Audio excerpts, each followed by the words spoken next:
All right, so who am I? I've been in the industry for 16 years. I started out being a frontline agent 16 years ago. I worked my way up through the ranks, being a team leader, an operations manager, a senior manager, a director. I'm blessed to be part of our amazing industry. And you know what else is good about our industry? You can meet the love of your life in our industry. So I met my wife. I'm married to my beautiful wife for about 8 years now. We have 3 beautiful children, Millie, Nancy, and Elijah. Just a little bit tidbit about me. I love playing basketball. It's a great time for me watching the NBA playoffs. I like to read, go to the gym, and spend a lot of time with my family.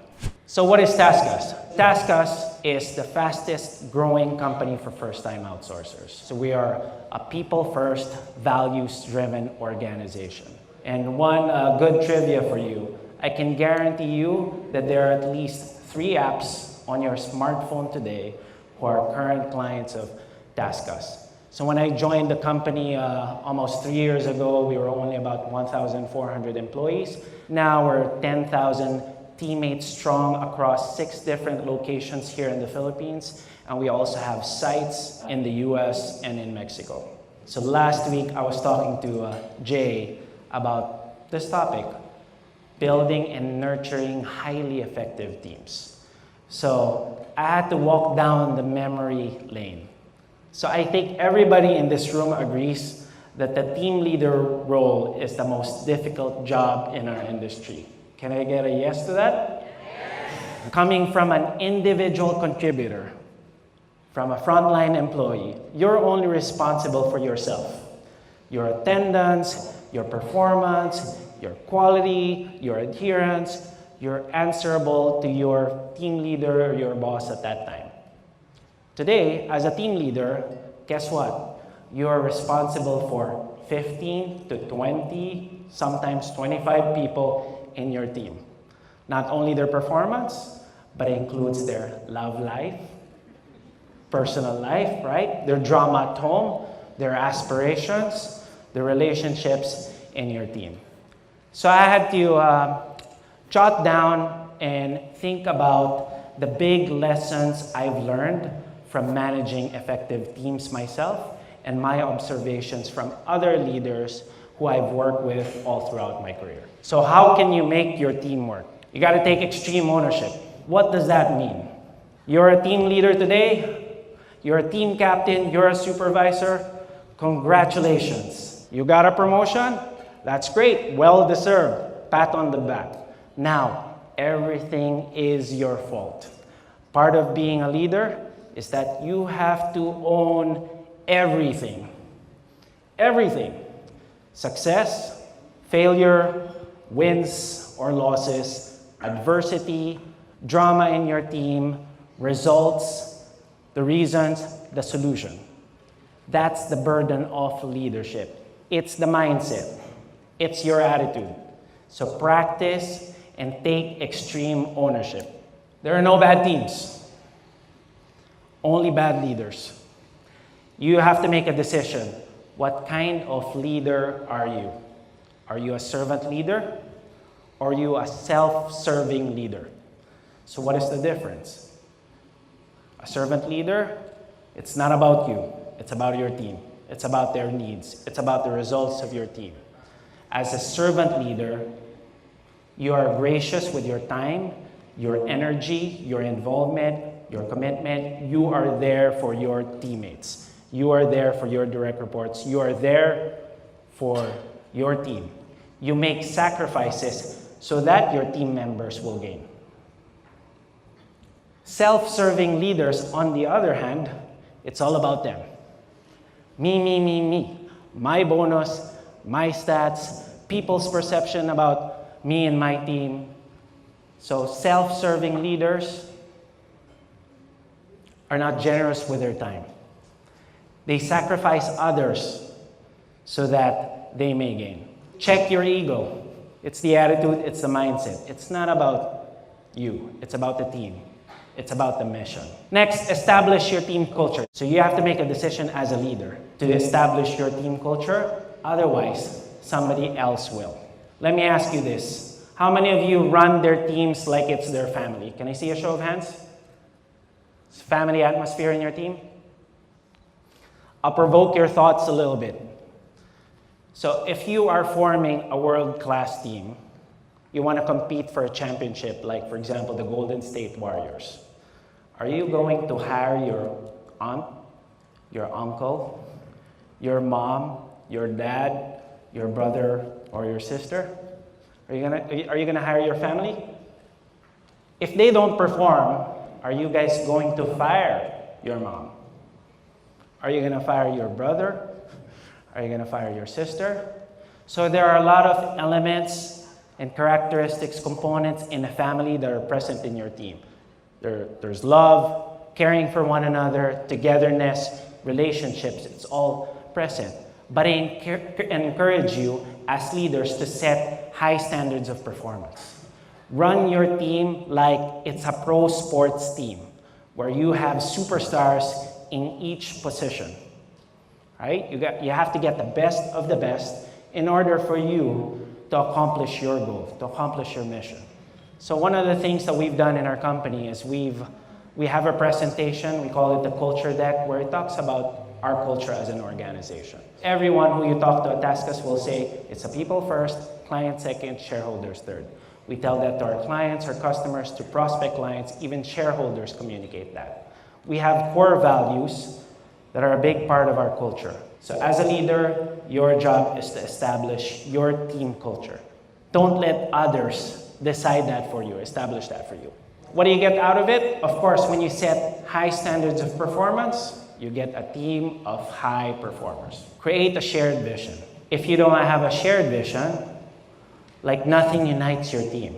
It's basically a collection of individuals doing their own thing. Our mission is to create a partnership of amazing people and innovative technology that delivers the world's best customer experience. So the vision for TaskUs is to create the world's best customer experience.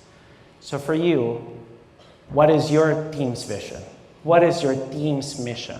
What are their goals? Are you communicating that on a consistent basis? Does each team member know how they impact that shared vision? Build strong relationships. This is very important if you want to build and nurture highly effective teams. Trust is the foundation of leadership. Trust is the foundation of any relationship. So how do you gain trust? So you gain trust by modeling authenticity, integrity, and compassion. In the vernacular, magpakatotoo ka. That's what it is. Your team members, your direct reports will know whether they're working for a fake leader or authentic one.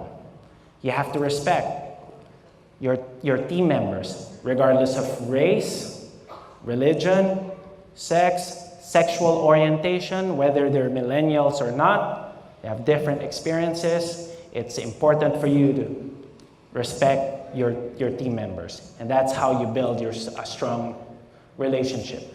I am sure that you have team members who you don't really get along with. You don't have the similar likes or hobbies. But as a leader, you have to spend time with them to get to know them.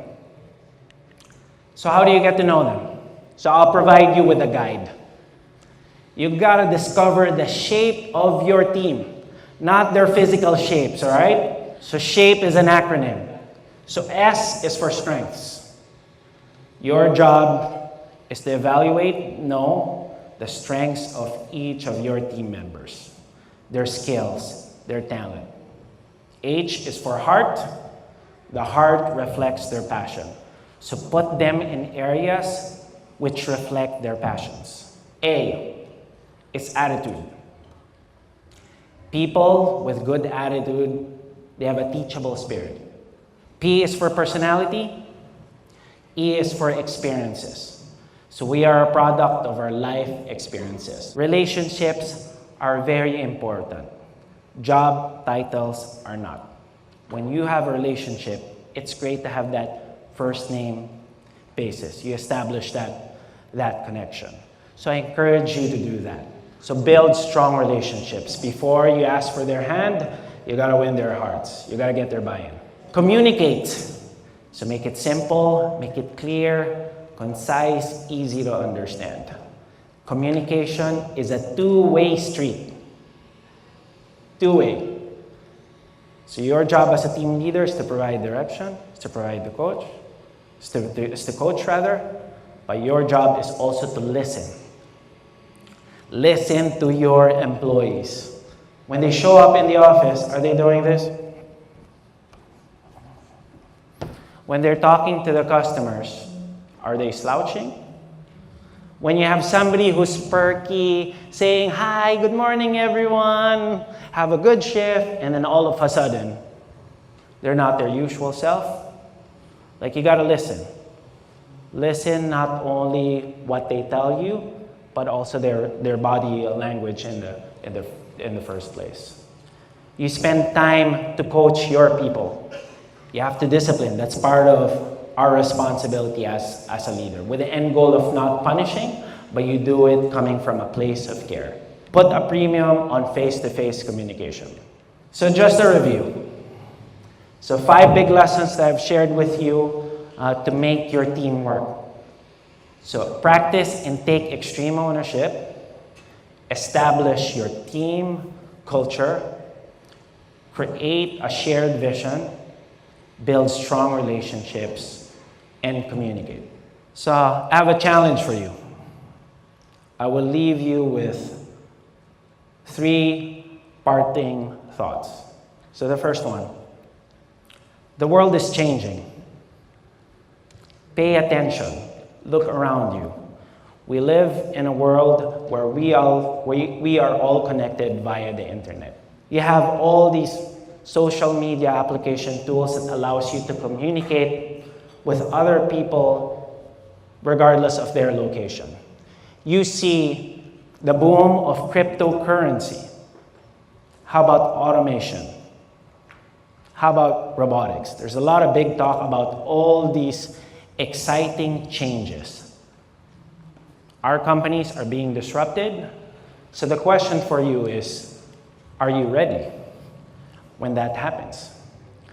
Which is a segue to my second point. Continuous self-improvement. So what are you guys doing on your spare time? If you stop learning, you stop growing. What kind of investment are you making in yourselves in order to get better? Are you surrounding yourselves with people who are better than you? Are you listening to podcasts? On YouTube, what do you guys watch? On Facebook, on Instagram, who do you follow? In today's world, there is no excuse. You have information readily available to you. Are you reading books? Are you watching the right stuff? Or are you spending your time watching telenovelas, binging on TV shows? Here's another thing. What are you doing to your physical well-being?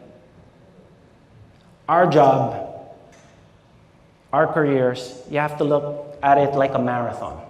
It's not a sprint. You gotta think long-term, longevity. So are you sleeping to recharge your minds?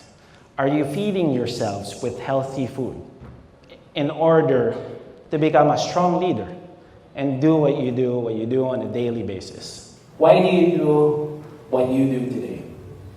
Do you want to leave a lasting legacy behind where your kids, your family can be proud of you?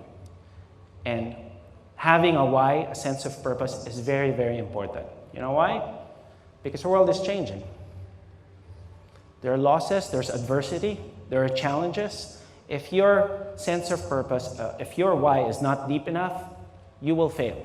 You will quit easily. You will give up. So let your why be your guide. Thank you very much. All right. Thank you very much, Chico.